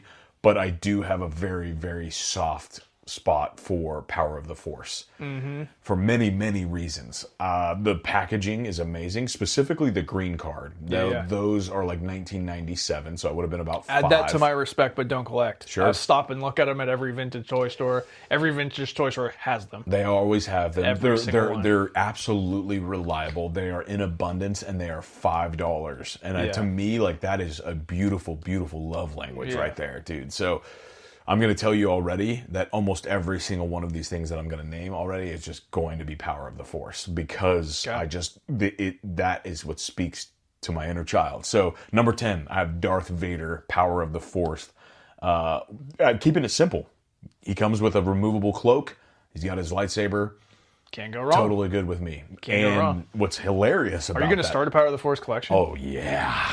Dude, like looking at it today, I was like itching bad. Yeah. And Power of the Force might actually be the only thing, maybe, that is like readily available in Austin today. Right? Where?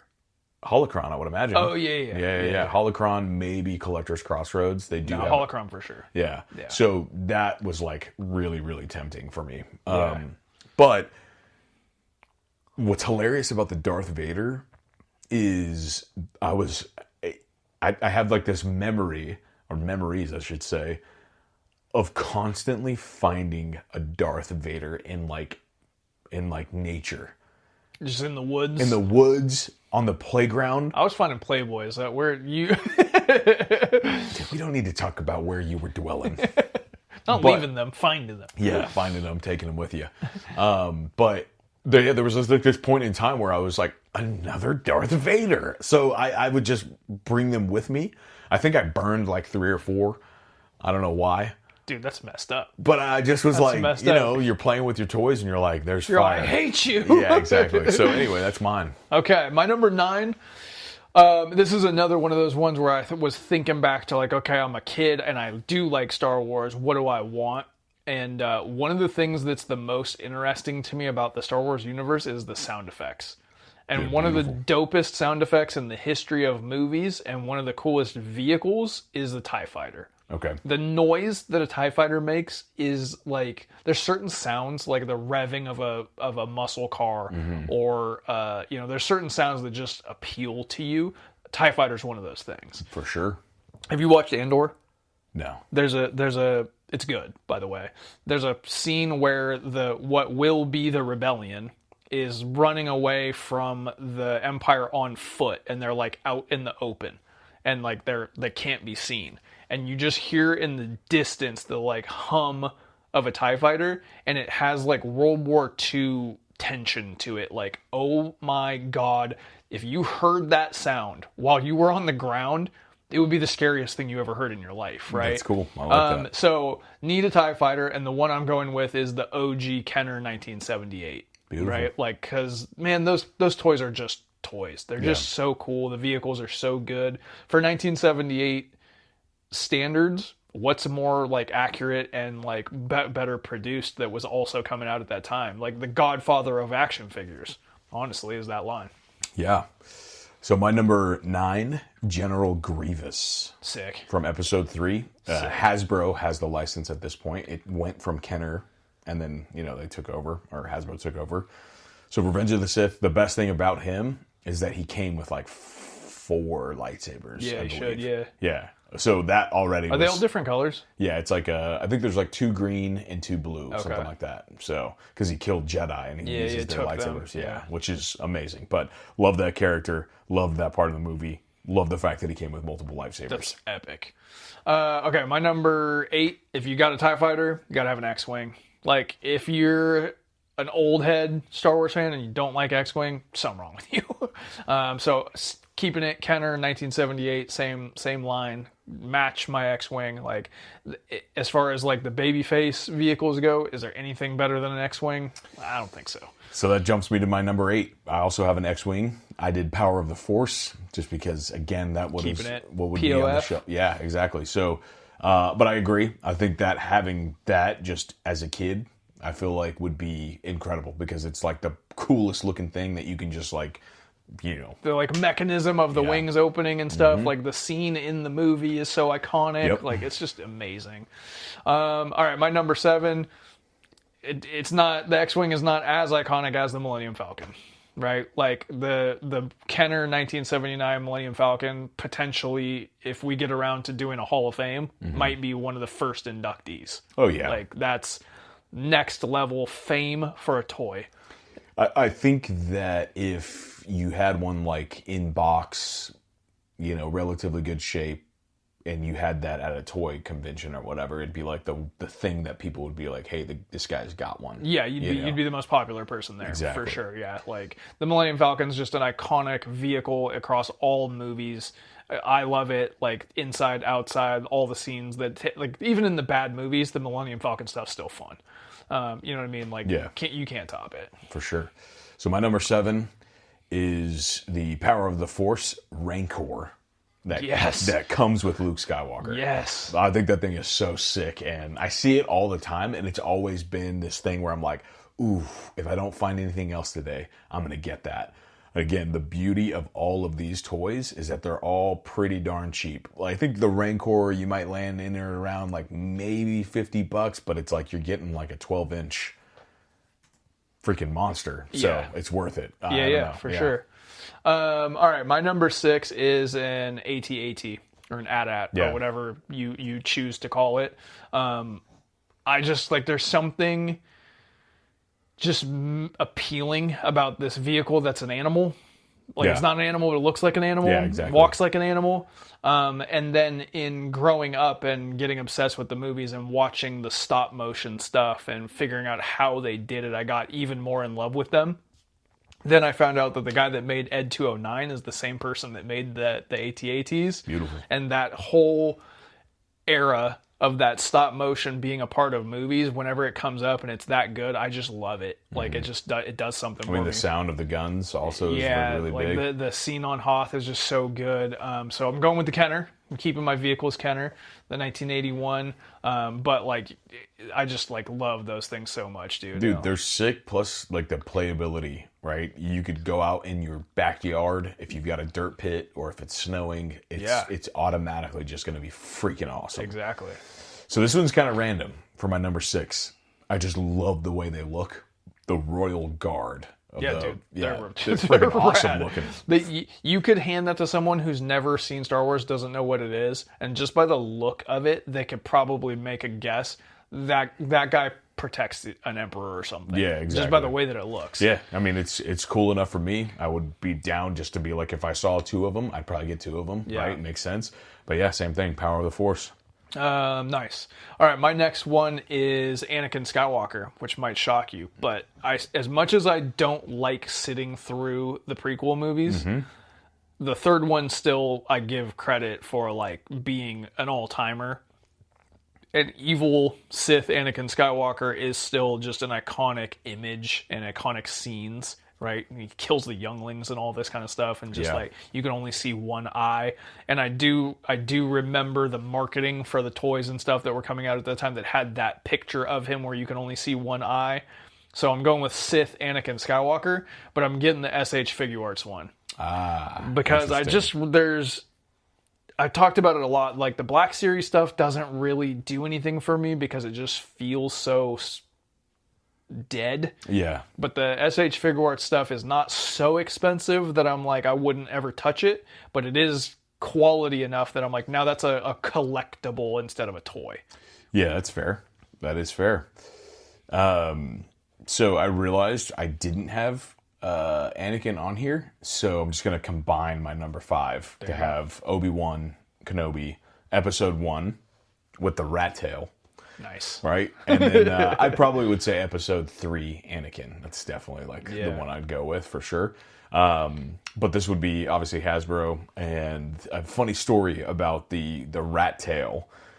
I may have told this on here, but there was one time at Savers, which is a thrift store, that I think it was near Halloween. And I was like looking in the costume area of like a thrift store costumes, and there was a little baggie unopened that was just a clip-on rat tail specifically from Star Wars. Like Star Wars branded rat tail? Star Wars branded rat tail. And I was like, I gotta have that. Oh my God, yes. Did you get it? I got it. Did you wear it? I wore it. And you know what happened, John? You were just a 6'4", 300-pound, 10-year-old with a rat tail? Something like that. Probably like a freaking, probably like 5 foot 0, 290 pounder. But I wore it one day on Wednesday night at church. I was loving it, man. I was getting all kinds of like, hey, that's cool. What's going on right there? And I wouldn't let anybody, like, I was like, it's part of my hair, even though I have pretty much black hair and it's brown. Yeah, and so you didn't have it a week ago. I didn't have it a week ago. It literally had it was a braid, just a braid of hair, and you just clip it. And it would just clip back there. And I remember just like, oh my God. And it has sound effects. Shaking it or whatever. And then as I'm walking into church, this like tough guy at my church was like, boy, get that out of your hair. I yanked it out of my hair and I ran all the way into the freaking parking lot and hid behind a tree. Who is this tough guy? He was like a prison corrections officer that went to the church. And he just said, boy, get that out of your hair. Oh my God. Dude, I literally ran away and hid behind a tree for about 30 minutes. And I was just like, oh my God. The things that this podcast brings up that never would otherwise be brought to light. I remember I just I held it in my hands like it was a dead snake. Like I had the shame Did you about bury it. I may as well. I think I may have thrown it away because I was like, I was riding high until this freaking man's man just started to kill my ego. So many glimpses into why you are who you are. I love it so much. Apparently, that's not the only time that I've like took off running to hide behind a tree after getting told something. But anyway, that's a different story.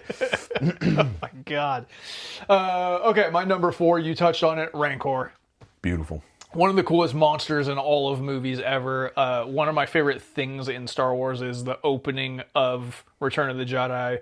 You know, Jedi Luke being just so tough and cool, fighting the Rancor. The Rancor is the same stop motion animation and puppets and mix that Phil blend. Tippett, I think is his name, right? Yeah. I love that monster in that scene so much. I'm actually going to go Black Series here. Okay. There was a HasLab Black Series, Jabba's Rancor like pit that has like the Right, above and right. the below. So I get value here, but that Rancor is like a pretty good size. Awesome. Yeah, that's cool.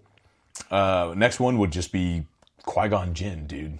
I freaking loved Qui-Gon Jinn, and I remember like seeing him die in episode 1. It was like, hold on, what? Like it just was shocking to me that you would just have this character and then you'd kill him. Yeah. But I loved Obi-Wan so much because he was just like, I'm gonna cry for a second, then I'm gonna cut this dude in half. Yeah. Which I was like, hey mom, that's me. That is me right there. And she's like, you ran and hid behind a tree You hid last behind week. the tree last time I bought you a rat tail. And the other thing too is I had like really curly hair, so I just had like this fat nerd. Oh my god. Oh, it's so. Oh my So god. bad. Dude, should we sell Mighty Champions rat tails? I mean, Get them on the website. I would love that. Oh man. Okay, my number 3 is The Mandalorian. Okay. The Mandalorian. There's a couple of things that I'm gonna get a little bit dark here for a second, so I can get light. Okay. There's a couple of things that I attribute to keeping me from going over the edge during COVID. Okay. Because I was in California, and California was the most locked down state, and I was in the most locked down county in the most locked down state. Couldn't go to work. The park benches were taped off. Couldn't go outside. Wildfires were going on. The air quality was bad. I went into a very bad depression. And Jon Moxley, AEW World Champion at the time, and how entertaining he was when there was no other sports, hardly anything on TV, but AEW somehow managed to find a way to keep running. The Lakers, because they had, whatever you call it, bubble games still going on, and The Mandalorian were like the only things keeping me with like, I've got something next week that I can look forward to, right? In addition to just being like a great show, that tie-in, like The Mandalorian is really sentimental to me because of that. I have like a book about the production of it and stuff. Like I have a fanhood for The Mandalorian. Gotcha. That's fair. I get what you're saying about Pedro Pascal. Yes. So I'm going to go with the Mafex.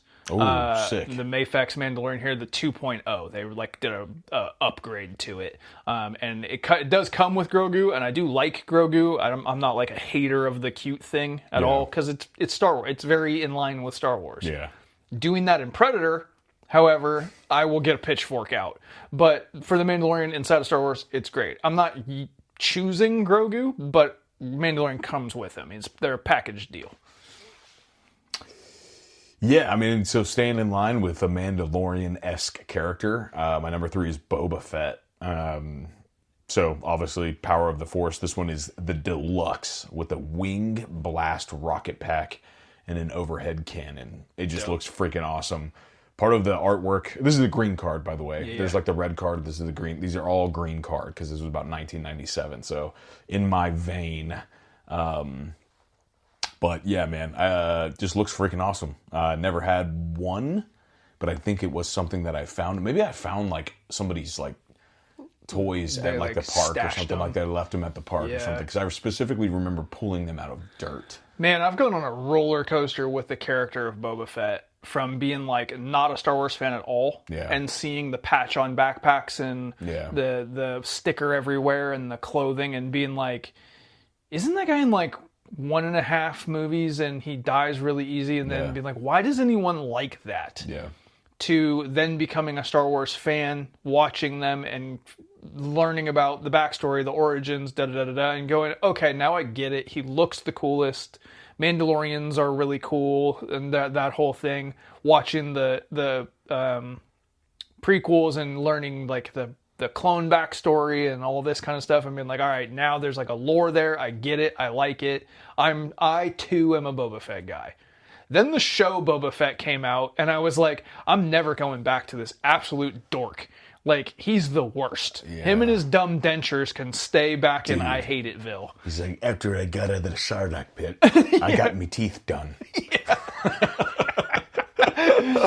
My number 2, Luke Skywalker. Okay. There's 20 Luke Skywalkers that I could choose from. I am under the opinion that Luke Skywalker is one of the greatest baby faces in fiction. Right? Okay. And that thought is a lot of the reason why I don't like stuff that isn't the original trilogy for the most part, because it doesn't have a top baby face. But like I said, one of the coolest things that I love the most is the opening scene in Jabba's palace in Return. Like, hit him in handcuffs, surrounded by bad guys, telling Jabba, "You are so effed right now." And Jabba's like, "What? What are you talking about?" Like, I just love that version of Luke Skywalker so much. Even though the editing's really bad and he whiffs the kick on the guy and all the bad stuff that's going on, I still love that stuff. Yeah. So Black Cloak, one hand, like that Luke, and I'm going with the Mayfax here as well. Sick. Yeah, love the Mayfax. That one looks cool. My number 2, Han Solo. The For sure. power of the Force. I'm just going with the basic Han Solo, so he comes with a heavy assault rifle and a blaster. I had this figure, I've told this story before, because I was playing with it one time in front of a group of people at my house, and I had it, and I was like fired up on it. And I used to call like action figures man. Yeah. Right? I want New man. Yeah. I need to get my man. I was like, I want a man. I called want him- another man. I called them guys. Guy would have been a lot better than man. And I was like, Mom, I want a new man. And everybody laughed at me. And the whole grocery store laughed at you. Well, it was at my house, and so everybody was laughing and just kind of like elbowing each other. And then I just sat there and I was like, why does this keep happening to me? As you're twiddling your rat I'm tail. twirling it, man. Golly. Jeez Louise. Had the Han Solo freaking black vest, didn't fit. No, I'm kidding. I think Han Solo would have been my number 11. Okay. He didn't make my list as much as I love him, but dude, you try to make a top 10 in Star Wars, it's tough to do. I mean, the reason I have this Han Solo on here is just because I had him and the attachment of that story. So, yeah, but I can see that for sure. My number 1 is Darth Vader. Okay. Like, how could it not be? I'm going with the SH Figure Arts Darth Vader. Now, I'm breaking a rule here because this Darth Vader is from the Obi-Wan show, Interesting. which I don't like. yeah. And not I good. actually hate the existence of it. However, the image of Vader with the cracked helmet and seeing Anakin through it is striking. Yeah. It's so cool. Like, the fight scenes in that show were cool. The images were cool. There's cool stuff about it. There's just other stuff about it that I'm like, extremely forgettable. yeah, and just betraying the entire story. Then you turn on New Hope, and he's all, never heard of her. Yeah. Oh, you haven't? Because I just watched you for having an 8-hour adventure with her. Yeah, she's like running and like they're like outrunning the freaking dudes chasing her. Yeah. It's the stupidest thing. Yeah, in the it's world. a dumb show, but that visual of Darth Vader is just so cool. Yeah, I mean, my number 1, Luke Skywalker, Power of the Force, Jedi Knight, same thing. Yeah. Dressed in black, he's got a removable cloak. The other cool things about the green card, I Power might have of to the take Force. a closer look at Power of the Force. Dude, they are beautiful, man. God, it's so... I just, like... Again, I went through this kind of crisis where I thought I was like an on-card collector. That one's going to be really hard, to like not open. But I'm going to open them anyway. But this one in particular just is super sick. The other, like the farm boy Luke or like the regular kind of... X-Wing pilot. There's so many versions of them. so many versions, They're but- all iconic, dude. But these in particular, it's funny. He's like jacked. They made him like big. Whereas Really? like the old vintage, like true vintage Kenner, they had like the he's, like, telescope. straight. Yeah, they're just straight down, you Yeah. know, with the telescope like yellow lightsaber or whatever. Yeah. But yeah, I mean, I just think that they look like the 90s and they look like Star Wars, and yeah, I'm it's going to have to perfect. take a closer look at those. Yeah. So those are our top 10s. Get at us with your top 10s. I don't think anybody would disagree with our characters. No, the order, the choices, that's all Yeah. subjective. And then I was going to add this, like, I need Star Wars representation, and I keep searching for it because I do have a massive love for Star Wars, and I keep buying. I bought some Black Series figures and I stashed them for 2 months, and then I was like, I don't like these, and I got rid of them. Then I decided I'm gonna do a whole wall covered in vintage collection, and I got 10 or 15 of them, and I grouped them up together, and I went, it's just a piece of cardboard with a picture on it. It lasted for like 2 weeks. I was like, it doesn't do anything for me. I am hunting for the thing that does do it for me. I think if you look at Power of the Force, just having had this conversation, I don't think you'll pull the trigger on them. Yeah. But I think they'll be like dang, that's tempting. Yeah. That's tempting. It could. They also had these other like Power of the Force, Shadow of the Empire, which I think was a comic series that was running at the same time. Dude, the packaging looks amazing. And there's like 2 packs with like Boba Fett versus some other kind of assassin droid type thing. Really, really cool. Again, they're all cheap. That's like the best part about it, dude. Is like, again, if I'm going to go to a toy store and if I strike out and if they got Power of the Force, I'm going to walk away with like 5 of those because they're $10 each. I wonder what time Holocron closes. I have no idea. I've never been there. You've never been inside Holocron? Never. Oh, Yeah. interesting. All right, those are our top 10 Star Wars figures. Get at us at Mighty Champions. Let us know what you thought of them. Hit us with yours. May the 4th be with you. Thank you very much for joining us today. We will catch you guys in 1 week. Peace.